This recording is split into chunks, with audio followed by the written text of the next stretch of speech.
Hello everyone, আসসালামু আলাইকুম। সবাই কেমন আছেন? আশা করি সবাই অনেক অনেক ভালো আছেন। আপনাদের দয়ায় আপনাদের ছোট্ট বোনটিও অনেক ভালো আছে।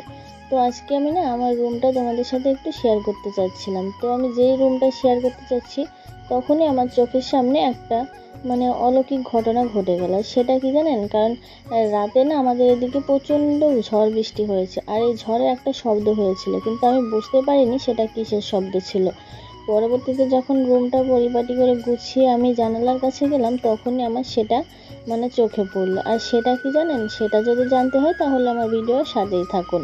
আর সেটা কি, এই দেখুন, এখন আপনাদের সাথে শেয়ার করছি। এই দেখুন, এখানে হচ্ছে আমার জানালা, আর আমার জানালাটা অনেকটা পুরনো হয়ে গেছে, আর সেজন্য এই যে জানালার যে শিকগুলো আছে সেই শিকগুলো খসে খসে দুইটা পড়ে গেছে। এমনিতেও এই জানালাটা নষ্ট হয়ে গেছে, দেখুন সব কিছু কেমন ঘুনে খেয়ে ফেলেছে।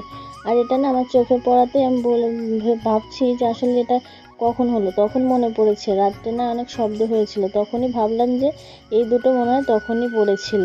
কিন্তু আমি কি করব, তখন আমি একা একাই আর কি এই দুটো একটু ঠিকঠাক করে পরে এখানে রেখে দিয়েছি, কারণ এটা তো আর নতুন করে সারার কোনো ব্যাপার নেই।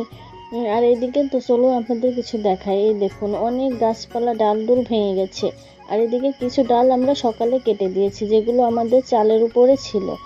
এইগুলো টিনের উপরে এমনভাবে আষ্টে পিষ্টে লেগেছিল যে টিনটা প্রায় ফুটো হওয়ারই মতন হয়ে গিয়েছিল। তো সেখান থেকে আমরা কিছু পোলাপান ডেকে এনে সেগুলো সুন্দর করে কেটে দিয়েছি, যাতে আমাদের চালটার কোনো ক্ষতি না হয়। তো আমার চ্যানেলটি যারা এখনও সাবস্ক্রাইব করেননি অবশ্যই সাবস্ক্রাইব করে দেবেন, আর যারা সাবস্ক্রাইব করেছেন তাদেরকে অসংখ্য ধন্যবাদ। আপনাদের সাপোর্টে আমি সামনের দিকে এগিয়ে যেতে পারবো। আপনাদের অনুপ্রেরণায় আমি নতুন নতুন ভিডিও বানাতে উৎসাহিত হব। তো দেখুন, এখানে আমি সমস্ত ডালডুল এখানে রেখে দিয়েছি, আর এখানে ছাগল বেঁধে দিয়েছি যাতে ছাগলে পাতাগুলো খেতে পারে। আর যখন এই পাতা খাওয়া হয়ে যাবে তখনই ডালডুল আমরা সরিয়ে ফেলবো। আর এই ডালের সাথে অনেকগুলো আম ছিল, সেই আমগুলো আমার ছোট ননদ আজকে বেড়াতে এসেছিল, তো সে কেটে দিয়ে গেছে, তো তার একটু আচার বানানোর জন্য।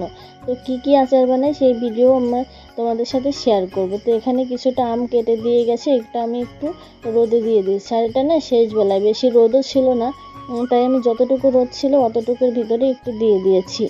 আর এই দেখুন, পুরো বাড়িটা একদম অগোছালো হয়ে গেছে, কারণ এতক্ষণ আমি এই আমগুলো ছুলছিলাম যে ছোলাগুলো পড়ে আছে।